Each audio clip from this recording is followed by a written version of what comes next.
جمعہ کے دن بھی کوئی عام ٹاپک ہی صحیح، لیکن کچھ بات کیا جائے اور لوگ سننا چاہتے ہیں، جب لوگوں کی خواہش ہے تو یقیناً سنانا چاہیے، ہو سکے اس سے کچھ فائدہ ہو جائے۔ تو جس کی وجہ سے میں آج کی جو ٹاپک ہے، آپ تو پتہ چل گیا ہوگا آپ کو، یعنی میسج سے شادی بیاہ میں غیر رسم و رواج کے تعلق سے جو اسلام نے اسلام کے یا اسلام کا کیا طریقہ ہے، اور آج ہمارے گھروں میں جو شادیاں ہو رہی ہے، جو نکاحیں ہو رہی ہے، اس کا طریقہ کیا ہے، یعنی دونوں کے اندر کتنا فرق ہے، کون سا دونوں کے اندر کون سا شرعی لحاظ سے درست ہے اور کون سا غیر درست ہے، یہ ساری چیزیں انشاءاللہ میں بہت مختصر وقت میں بتانا چاہوں گا، یہ اس امید سے کہ ہمیں اس بات کی خیال نہیں کرنی چاہیے یا اس بات کی انتظار بھی نہیں کرنی چاہیے کہ ہمارے اوپر جماعت و جمعیت کے لوگ جب تک کوئی پابندی نہ لگائیں تب تک ہم جو چاہے کرے۔ یہ ایک انفرادی مسئلہ بھی ہے، گرچہ اجتماعی مسئلہ ضرور ہے، معاشرے سے ہٹانے کے لیے یہ اجتماعی مسئلہ ہے، لیکن اللہ کے سامنے جواب دینے کے لیے انفرادی مسئلہ ہے۔ ہمارے کرتوت یا ہمارے تعلق سے اللہ تعالی ہم سے پوچھے گا، نہ کہ جماعت و جمعیت سے پوچھیں گے۔ ہاں، ان کے تعلق سے اللہ تعالیٰ وہ دوسرے سوالات کریں گے، لیکن جو سوالات ہم سے کیا جائے گا اس میں جو غیر شرعی یا غیر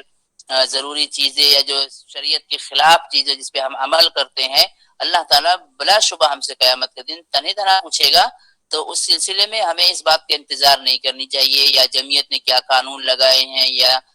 کیا نہیں ہے، ہم کیا وہ کچھ بھی وہ سب نہیں، بلکہ ہمیں اللہ سے ڈرنی چاہیے، اور جو شریعت نے جو انداز بتایا ہے، جو طریقہ بتایا ہے، جو تعلیمات بتائے ہیں، اسی پہ ہمیں عمل کرنی چاہیے۔ تو اس لحاظ سے میں آپ کے سامنے تھوڑی باتیں رکھوں گا انشاءاللہ۔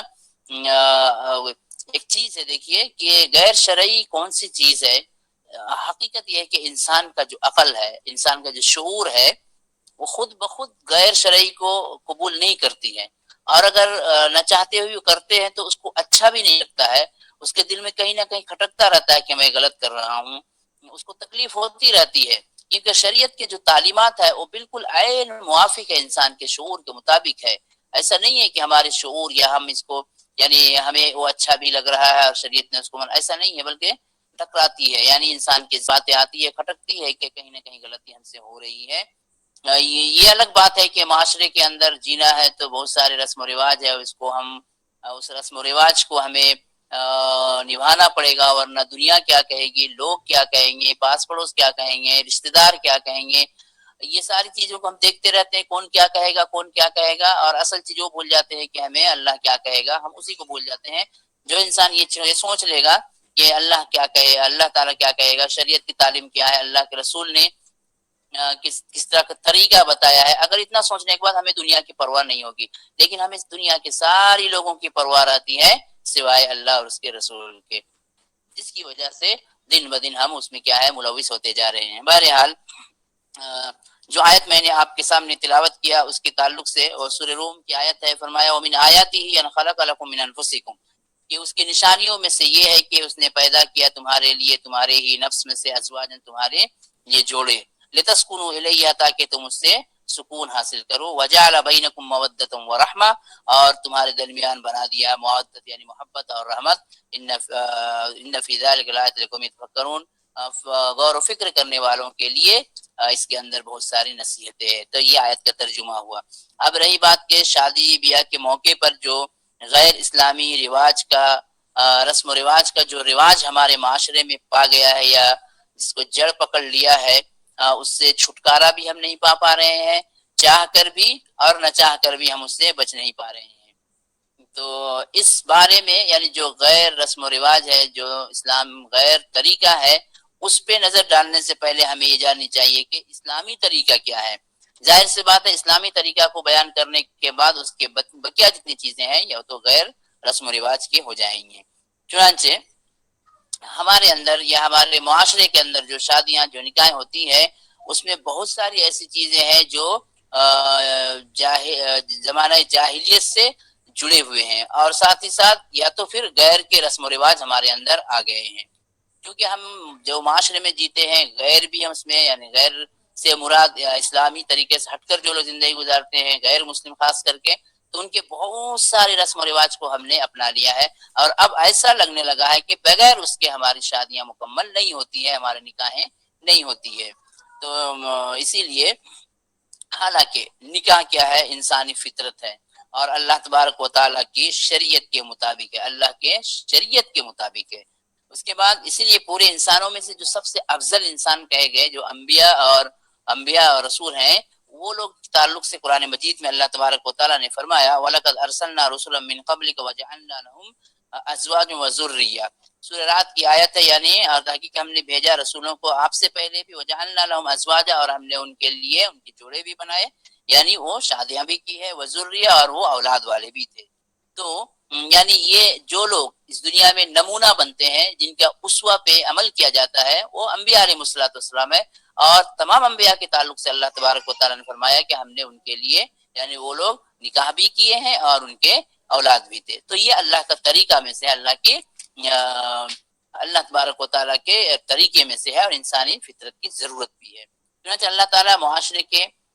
جو سب سے بہترین پسندیدہ لوگ ہیں، جو سب سے مقبول لوگ ہیں، جن کو اللہ تبارک و تعالیٰ نے نبی کے روپ میں چن لیا ہے، جن پہ وحی نازل کیا ہے، اور جن کو اللہ تعالیٰ نے ان کے امتیوں کے لیے اسوہ بنایا ہے، نمونہ بنایا ہے، تو اللہ تبارک و تعالیٰ ان کے لیے یہ طریقہ کو اختیار کیا۔ آپ صلی اللہ علیہ وسلم نے فرمایا تم میں سے سب سے زیادہ متقی، ایک موقع پہ اللہ کے رسول صلی اللہ علیہ وسلم نے فرمایا، اس حدیث مشہور حدیث ہے جس کا میں ذکر نہیں کر رہا ہوں، کہ 3 شخص نے جو کسی نے کہا کہ ہم نکاح نہیں کریں گے، کسی نے کہا کہ ہم روزہ ہی رکھیں گے، کسی نے کہا کہ ہم رات کو نہیں سوئیں گے، اس پہ اللہ کے رسول صلی اللہ علیہ وسلم نے کیا فرماتے ہیں کہ اللہ کے رسول نے فرمایا کہ تم میں سے سب سے زیادہ متقی انسان میں ہوں، میں رات کو قیام بھی کرتا ہوں اور سوتا بھی ہوں، اس طرح سے میں روزہ بھی رکھتا ہوں اور روزہ چھوڑتا بھی ہوں، اور میں میرے ازواج بھی، یعنی میں شادی بھی کرتا ہوں۔ تو دیکھیے اس میں اللہ کے رسول صلی اللہ علیہ وسلم نے اس چیز سے ان کو منع کیا، روکا۔ صحیح بخاری کی ایک حدیث ہے، اللہ کے رسول صلی اللہ علیہ وسلم نے فرمایا کہ